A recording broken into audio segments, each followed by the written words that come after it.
Class मैंने आपको बालराम कथा पढ़ाई, ठीक है। तो उसका एक एक शब्द इम्पोर्टेंट है, अच्छी तरह से पढ़िएगा, उसको सुनिएगा। अगली कक्षा में भी ये पाठ पढ़ाया जाएगा।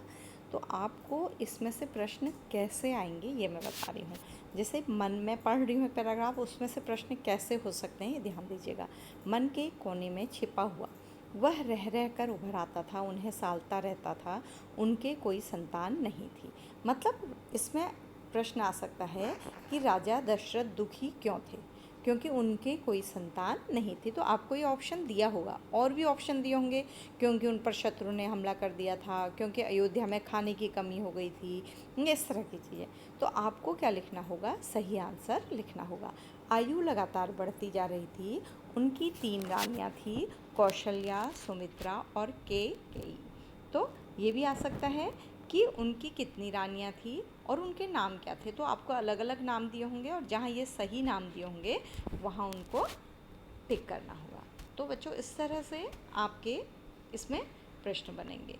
तो फिर बाद में राजा दशरथ ने संतान प्राप्ति के लिए क्या किया, किससे चर्चा की। जैसे देखिए आपके सामने स्क्रीन में आ रहा है कि दशरथ ने इस संबंध में वशिष्ठ मुनि से चर्चा की, या उनके राजगुरु कौन थे बच्चों, वशिष्ठ थे।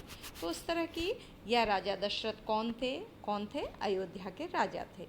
या फिर राजा दशरथ के पुत्रों का नाम क्या था, या उनके सबसे बड़े पुत्र का नाम क्या था, या उनकी 3 रानियों में से किसी भी, जैसे पूछा जा सकता है कि कौशल्या के पुत्र कौन थे, कैकेयी के पुत्र कौन थे। तो इस तरह से जो छोटी छोटी चीज़ें हैं वो इम्पोर्टेंट हैं। तो ये कहानी तो आपने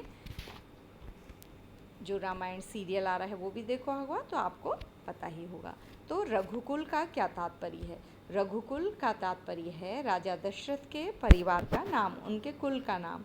और देखिए रघुकुल के अगले उत्तराधिकारी का मतलब क्या होता है, वो राजकुमार जो राजा के पश्चात राजगद्दी का क्या बनेगा, राजगद्दी संभालेगा या राजा बनेगा, ठीक है। तो इस तरह से आपके छोटे छोटे प्रश्न आएंगे। तो आप अगले वीडियो में आपको ये कहानी विस्तार से पढ़ाई गई है, उसको ध्यान दीजिएगा और बच्चों परीक्षा की तैयारी करिएगा।